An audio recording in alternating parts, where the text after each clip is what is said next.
నాకు ఏజెన్సీతో సంబంధం లేదు మేడం, నాకు బ్యాంక్ తో సంబంధం కదా. నాకు ఏజెన్సీ ఎవరైతే నాకు సంబంధం లేదు, నాకు బ్యాంక్ తో సంబంధం. మీ ఏజెన్సీ వాళ్ళు మిస్బిహేవ్ చేస్తారు సార్. ఇప్పుడు అది ఇది వద్దు సార్. మీ ఏజెన్సీ వాళ్ళు మిస్బిహేవ్ చేస్తారు. ఫైనల్ గా 38 సార్. చెప్పండి. మీ పేరు ఏమన్నారు మేడం?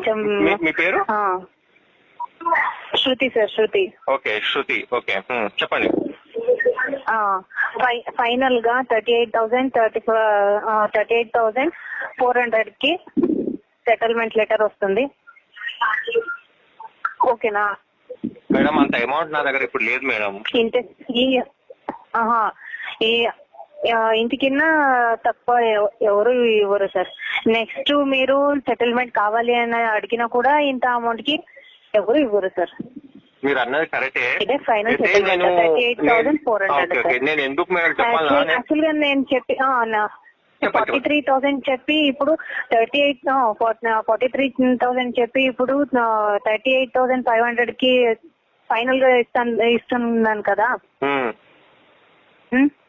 అయితే నేను ఏమంటున్నానంటే కావాలంటే 2 ఇన్స్టాల్మెంట్ కూడా ఇస్తాను సార్. లేదు, మీకు ఒక విషయం చెప్పాలా మేడం? ఈ మంత్ ఒక ఈఎంఐ చెప్పండి. మీకు ఒక విషయం చెప్పాలా మేడం?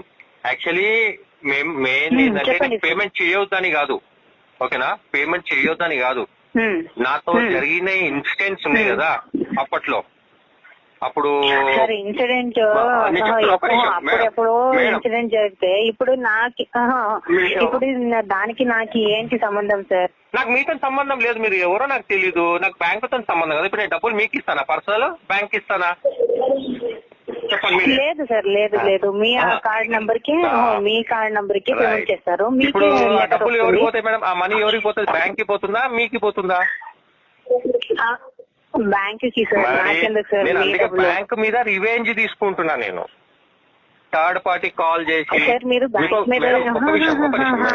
బ్యాంక్ మీద రివెంజ్ తీసుకోవాలంటే మీకే ఇంట్రెస్ట్ యాడ్ అయ్యి ఇంకా సివిల్ డౌన్ అవుతుంది మేడం.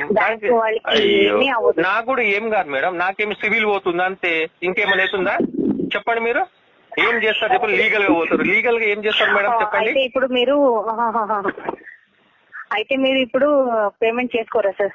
మీరు నాకు నేను చెప్పిన అమౌంట్ ఇచ్చేయండి, 100% క్లోజ్ చేస్తా మాట మీద. ఫైనల్ గా ఎంత అమౌంట్ కి మీరు అడుగుతున్నారు? 72,000